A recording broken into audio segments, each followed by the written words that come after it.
Welcome, students, to the World War II Notes, An Age of Dictators.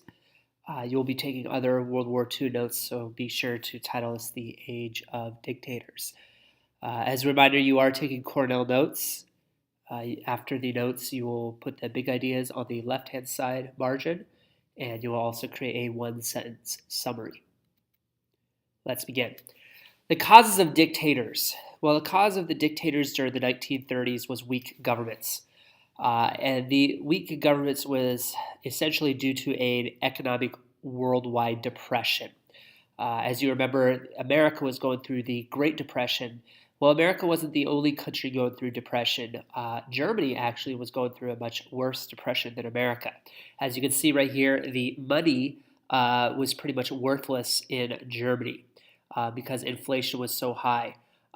The German government constantly printed more money to get out of debt. And so, as they're printing more money, the money becomes less and less valuable. And so, as you can see with this picture right here, this German woman is using money to keep herself warm because the value of the money isn't even as worth as the paper that's written on. You also have a power vacuum that is created for new, stronger rulers. So after World War I, you will have a removal of dictators, removal of strong governments, especially in Germany, in Italy, in Austria-Hungary. And so you will have this power vacuum that exists when you take out one strong leader, you create the necessity for another strong leader to come in. So essentially you'll have weak governments during the 1930s. Also, the Treaty of Versailles. This World War I treaty is going to leave Germany embittered due to the four responsibilities. And hopefully you remember what those responsibilities were. You don't need to know them for this test, but in the last test, it was give back land to France, reduce the military, admit guilt, and pay money to the Allies for World War I. And so the Treaty of Versailles is really going to leave Germany very upset as these four rulers right here, as you can see, these four allied nations are going to punish Germany pretty harshly, causing bitterness and kind of a resurrection, so to speak. In the Soviet Union, from 1922 to 1953, we're going to have the dictatorship of Joseph Stalin. He's going to create a communist state. He's going to use this system of collectivization, in which the government is going to own all farms and factories. So as you remember, during communism, you really have no private property. And that's what the Soviet Union will seek to do, is to confiscate all farms, all factories, no private property, but the government owns all to create a sense of equality. No private property is going to exist in the Soviet Union. This is going to usher in a great purge as well. This great purge that will last for 2 years is going to weed out and take out all the resistance to this communist state. So basically, if you're resisting the government from taking your private property, they will essentially remove you. Those who criticized Stalin were removed. Now, not just removed physically and killed and murdered, but actually removed from history. As you can see with this photo right here, the photo on the right-hand side shows Stalin next to one of his subordinates, one of his people that worked for him.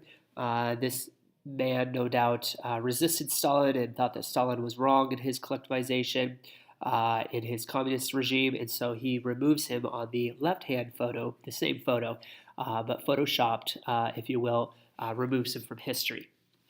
In total, 20 million people were executed, were killed, or died due to starvation. So under this great purge, Hitler is going to create a lot of casualties.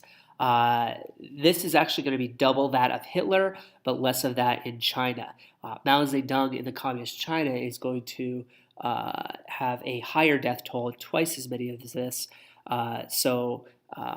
You can see that Stalin was worse than Hitler, but not as bad as Mao Zedong. Now, one of the reasons that Hitler gets such the bad rap and known so much for killing people versus Stalin is because we really didn't know much about Stalin killing these people until 1989, 1991, when communism starts to fall. but Hitler will, there will be a lot of knowledge about Hitler's mass executions. Next, we have Italy. Italy is going to be under Benito Mussolini, also known as Il Duce. He's going to come to power through the fascist movement. Now, fascism and communism are similar in that they have dictatorships and that they don't have freedom, but the fascist movement is more nationalistic. It's a strong central government with a dictator without direct control of the factories and farms. So the difference between fascism and communism is that communism has no free market. The government controls the economy. Under fascism, fascism allows the government to, or doesn't allow the government to control the economy. So you have free market capitalism. This exalts the nation, oftentimes the race, above the individual. As you can see with this example right here, this is kind of extreme conservatism. So if you remember, both liberalism and conservatism use strong government in one way or the other.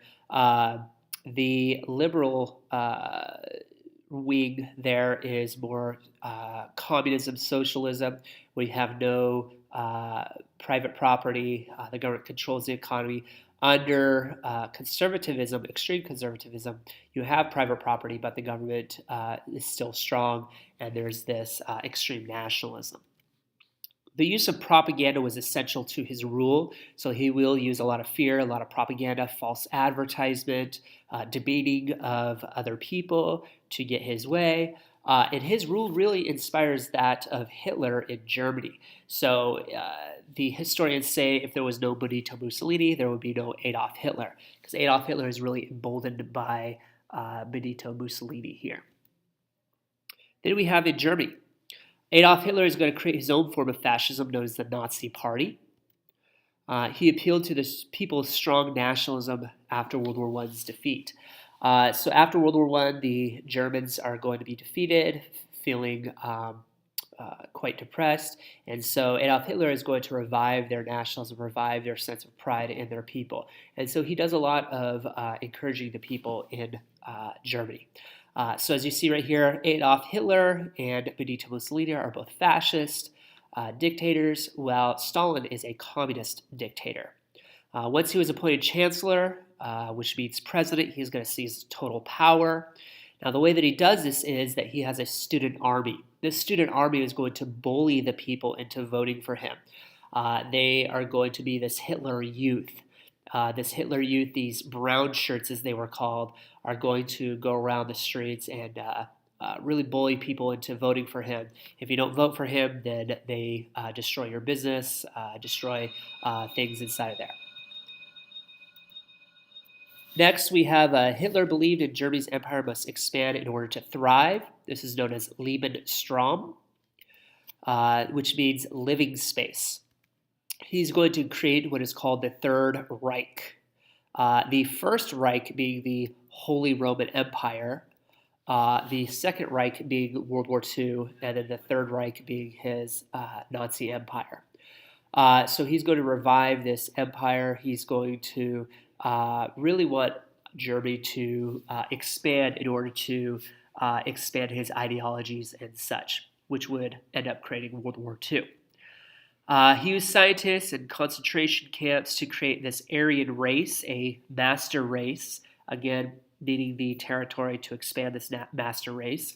The blonde-haired and the blue-eyed, the classic blonde-haired, blue-eyed, was what he was trying to create. Now, keep in mind that not all Germans were blonde-haired and blue-eyed, but that's what he is trying to create in this German empire. What's kind of interesting is that Hitler really had some troubling past. There's reports that he is possibly a quarter Jewish, but there's no records to actually authenticate that because conveniently his hometown was destroyed by his Nazi thugs to presumably cover up the evidence. In Japan was ruled by a politically weak ruler, emperor, but he was revered by the people, Emperor Hirohito. As you can see right here, pretty young, pretty weak, not really a gallant figure. So he's worshipped by the people, so the people do whatever he wants. But politically, he's weak. which means that the Japanese army and the Japanese navy possess a veto power over the emperor. So really, it's not the Emperor Hirohito that is ruling in Japan. It's really the army and the navy. Prime Minister Hideki Tojo will really be the person in charge with this war with America. So from 1941 to 1945, it's really Hideki Tojo that is the main aggressor, not so much as the Emperor Hirohito. Japan's military leaders believed that more land and resources were needed, so they are going to need more land and resources in the Pacific. So as you can see right here, Japan is going to have an island, and they are going to take land from China because they need the resources, especially resources such as iron for their war machine, because they really have no iron ore on the country of Japan, a small little island. So thank you for taking these notes. We will discuss more about World War II later on. Make sure to review your notes, push the big ideas in the left-hand margin, and create a one-sentence summary at the end of your notes. Be prepared to share in class. Thank you.